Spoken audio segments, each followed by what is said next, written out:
মন্ত্রী সাহেব, কি পরিমাণ সার মজুত আছে বলেন তো একটু দেখি। সারে কোন রকম কোন শর্টেজ নাই, সাপ্লাস আছি আমরা অনেক। গত বছর এই সময় যা ছিল তার থেকেও বেশি আছে।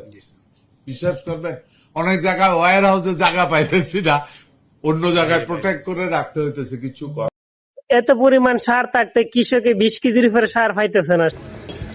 সকাল থেকে লম্বা লাইন, দুপুর গড়িয়ে মিলছে মাত্র 20 কেজি ইউরিয়া।